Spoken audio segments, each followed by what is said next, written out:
Cockroach जनता party ने एक बार फिर बहुत बड़ा ऐलान कर दिया है, जिससे मोदी सरकार की टेंशन बढ़ गई है। इस वीडियो में हम इसी पर करेंगे बात। नमस्कार, 4 PM पर आप सभी का स्वागत है। दोस्तों, वादा करना आसान है, लेकिन वादा निभाना मुश्किल। और जब वादा देश के युवाओं से किया जाए, आंदोलन खत्म कराने के लिए किया जाए और फिर उसी वादे को भुला दिया जाए, तो सरकार पर वादा खिलाफी का तो आरोप लगेगा ही ना। सीजेपी का आरोप है कि 25 जुलाई को सरकार ने आंदोलन खत्म कराने के लिए युवाओं से कई बड़े वादे किए थे। उस वक्त सरकार की तरफ से कहा गया था कि जो मांगे कॉकरोच जनता पार्टी की हैं युवाओं के लिए, उन मांगों को माना जाएगा। लेकिन अब सीजेपी का कहना है कि 1 महीने बाद भी उन वादों पर ठोस कार्रवाई नजर नहीं आ रही है। तो सवाल है कि अगर सरकार को कॉकरोच जनता पार्टी की मांगे नहीं माननी थी, तो उस वक्त वादा क्यों किया गया था? क्या आंदोलन खत्म कराने के लिए वादे करना और बाद में उन्हें भूल जाना ही सरकार की रणनीति है? अगर यही रणनीति आपकी है, तो फिर आप तैयार हो जाइए एक और आंदोलन देखने के लिए, जिसका ऐलान भी सीजेपी की तरफ से कर दिया गया है। वो भी आगे आपको हम बताएंगे। लेकिन उससे पहले आपको बता दें कि सीजेपी की प्रमुख मांगे थी कि प्रदर्शन के दौरान छात्रों पर दर्ज FIR वापस ली जाए। दूसरी बड़ी मांग थी कि नीट मामले में आत्महत्या करने वाले छात्रों के परिवारों को सम्मानजनक मुआवजा दिया जाए। लेकिन सीजेपी का आरोप है कि इन मांगों पर सरकार की तरफ से अब तक वैसी कार्रवाई नहीं हुई जैसी 25 जुलाई को उम्मीद जगाई गई थी। और अब सीजेपी ने फिर से आंदोलन का ऐलान कर दिया है। जी हां, कॉकरोच जनता पार्टी ने 5 सितंबर को दिल्ली में शांतिपूर्ण विरोध मार्च निकालने की बात कही है। मार्च इंडिया गेट से शुरू होकर पुलिस मुख्यालय तक जाएगा और इसमें देश भर से छात्र, युवा संगठन और युवा नागरिक शामिल होंगे। यानी आंदोलन खत्म हुए अभी मुश्किल से 1 महीना हुआ है और युवाओं की आवाज फिर सड़क पर लौटने की तैयारी में है। जी हां, कॉकरोच जनता पार्टी ने एक बार फिर से दिल्ली की सड़कों पर उतरने का बड़ा ऐलान कर दिया है। सीजेपी ने ऐलान किया है कि वो 5 सितंबर के दिन इंडिया गेट से दिल्ली पुलिस हेडक्वार्टर तक विरोध मार्च निकालेगी।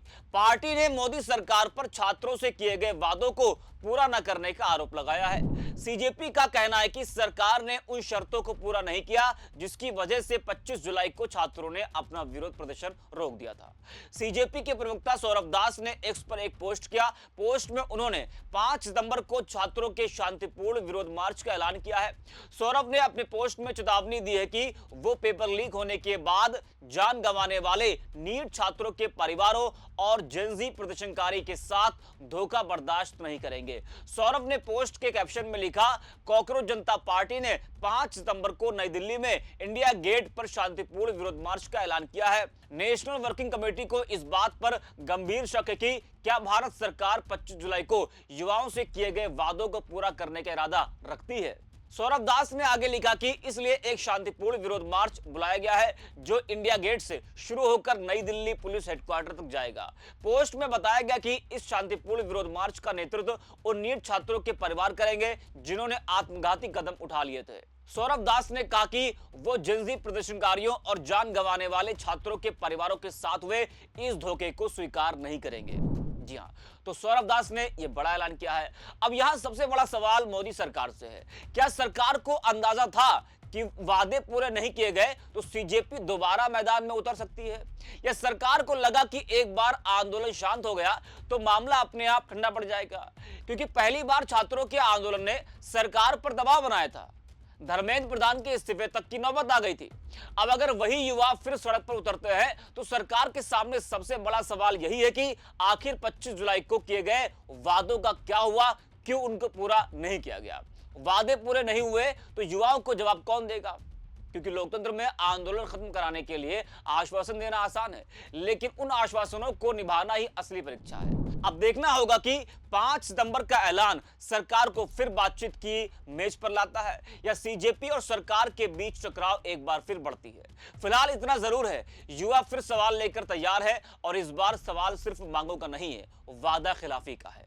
बता दें कि 25 जुलाई को धर्मेंद्र प्रधान के शिक्षा मंत्री पद से इस्तीफे के साथ ही सरकार ने सीजेपी के प्रदर्शनकारियों के खिलाफ एफआईआर वापस लेने समेत कई मांगों पर सहमति दी थी।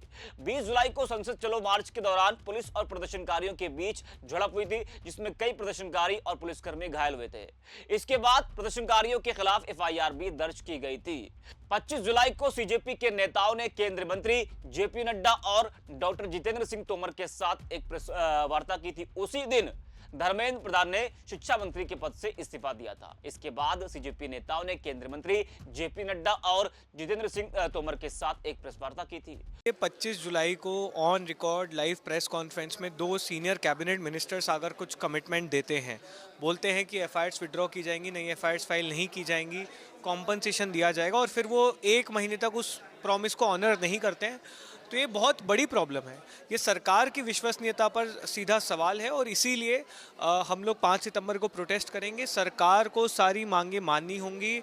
सारी हमारी जो डिमांड्स थी नॉन नेगोशिएबल थी।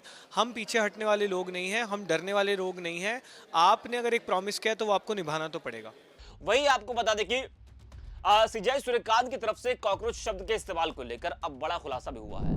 आखिर सीजीआई ने किसके लिए कॉकरोच शब्द का इस्तेमाल किया था और क्या वो सौरभ दास ही हैं? इन सब सवालों पर कॉकरोच जनता पार्टी के फाउंडर अभिजीत दिपके का दावा है कि यह शब्द सौरभ दास के लिए इस्तेमाल किया गया था।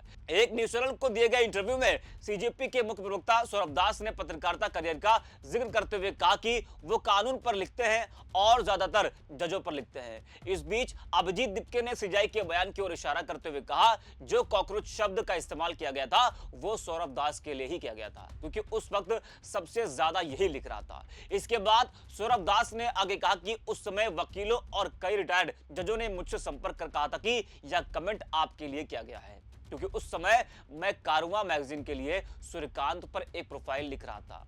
उन्होंने आगे कहा कि मैंने डीवाई चंद्रचूड़ के लिए भी लिखा था और उसी तरह की प्रोफाइल लिख रहा था। इसके लिए मैंने कुछ आरटीआई आवेदन दायर किए थे। तो एक बड़ा दावा किया गया है, जी हाँ, अभिजीत दिपके और सौरभ दास की तरफ से, कि जो कॉकरोच शब्द इस्तेमाल किया गया था वो शब्द सौरभ दास के लिए किया गया था। फिलहाल के लिए इस वीडियो में इतना। 4 PM